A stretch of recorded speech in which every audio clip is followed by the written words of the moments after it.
Hey guys, welcome to Dr. Durag. I'm your host, Dr. Durag himself, and today we'll be talking about his self-confidence. So, stay tuned.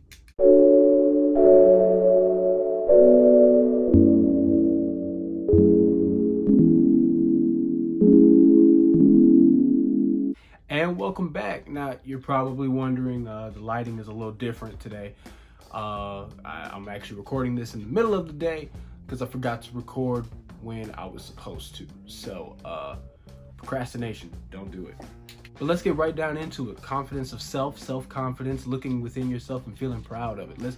Let's get into more of like what that is, what that looks like, and how to actually do it and how to do it properly. First things first, self-confidence is key. Self-confidence is probably one of the greatest things to help to elevate your own self and to push yourself further to becoming greater and becoming more than what you actually are at that current moment.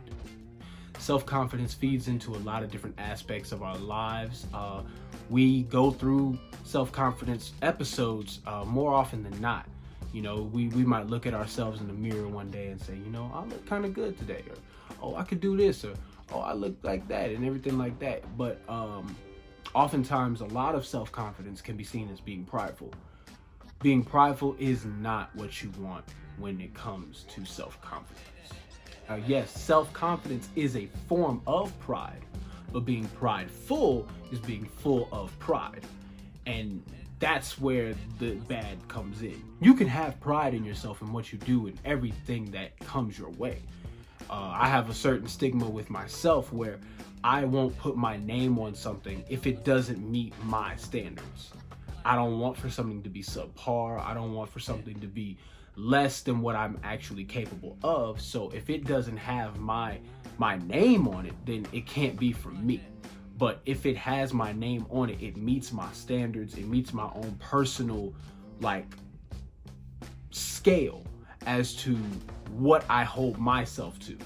So if there's any work that's out there that has a name of mine or anything that I go by, it needs to meet that level of criteria. Looking into that, that's why we actually didn't have a video last week, was because I didn't necessarily feel like it was good enough for me to do it at that moment.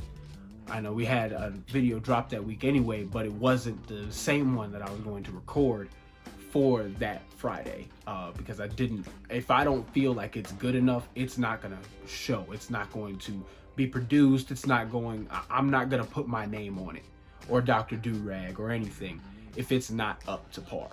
That is a form of pride. Having pride in your work, having pride in what you do, and making sure that it's good, making sure that you hold it to a certain standard, that you're not just putting out anything to put it out. Having pride in your work, having pride in yourself is good to an extent. But those who are prideful, egotistical, who feel as if they need to overindulge in their pride, that's not okay. That's what we call bad. You don't want to be prideful. That pushes people away from even wanting to deal with you. You don't want to be prideful because that lets everyone else around you know that you think that you're better than everyone. And that's not how you attract people. That's not how you build a following. That's not how you lead. No, in no case is being prideful a good trait for a leader. But going back to self-confidence itself, I know a lot of people actually struggle with self-confidence. They struggle with looking at themselves in the mirror. They struggle with appreciating who they are, what they look like, and everything like that. And to you, I say, please understand that you are beautifully and wonderfully made. You were made in the image of a God. You were made in such a way that it was different from those around you. You might not like the shape that you have. You might not like the skin tone or complexion that you have, but please understand that you were wonderfully made. Love who you are. And I know that's much easier said than done. And it takes time for you to love yourself. It takes time for you to embrace your flaws as some of your greatest traits. It takes a lot of time for you to truly understand, who you are. and what you bring to the table. There was a time frame when I hated looking at myself in the mirror. I was a young kid. I didn't like it. I would go into a mirror and I would point out my different flaws. And I would laugh at them, but I would say, I don't like this about me. I don't like that about me. I feel like I'm too skinny in some places and too big in other places. Like I used to nitpick and dissect myself, but it ended up being that I was just ashamed of who I was, and that wasn't okay. That wasn't good. You see, when you end up loving yourself and understanding who you are, that's when you start to take care of yourself. That's when the real change happens. You have to love yourself in order to change yourself. And when you change yourself, your surroundings start to change. And then when your surroundings start to change, well, then now your community starts to change. And when your community starts to change, now the world is starting to change. You see how it all starts? It starts with you. Every great movement starts from within. It starts from here and here. And when these two connect, it affects the entire body. When the entire body is affected, now the entire body starts to move in a different manner, in a different way. All due to self-confidence, you could change the world. All due to self-confidence, you could create a new social norm. You could create something so big, so fantastic, so amazing, all by one fact of you loving yourself. A lot can come from just loving yourself. And I'm not saying overindulgence in loving yourself. Yes, you understand you have your flaws. Understand you have your shortcomings. Yes. But when you love yourself, regardless, and you see those flaws and you work to rectify those flaws, now you're complete. That's how you become a functional human. Self-confidence is literally the key to any problem that you may have.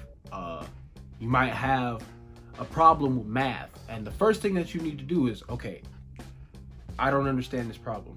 Why don't I understand this problem? Let me look within myself as to what I'm struggling with math. All right. Okay, I struggle with algebra, or I struggle with trigonometry. The shapes are confusing sometimes. The formulas confuse me. I used to be good at math before they threw the alphabet in it. After that, it was just downhill. And you just look at these different ways, these different manners as to what it is that you struggle with. Or maybe I'm taking on too much at one time. Maybe I'm looking at the problem in too big of a scale right now. Maybe I need to take it step by step by step. Maybe I need to break it down so that way I can really do it. And once you start to do that self-evaluation, then you start to build confidence in yourself and you figure out, okay, this is how I need to solve it. This is what I need to do. This is how I become better at it. And once you start to do that, now you have a system. Now you understand what it is that your shortcoming is. Now you understand that you have your flaws in this, but you know how to beat your flaws. You know how to overcome your adversity. You know how to overcome all of these different problems that you have. And now once you've overcome it, you have self-confidence because now you know how to do it. You can confide in yourself.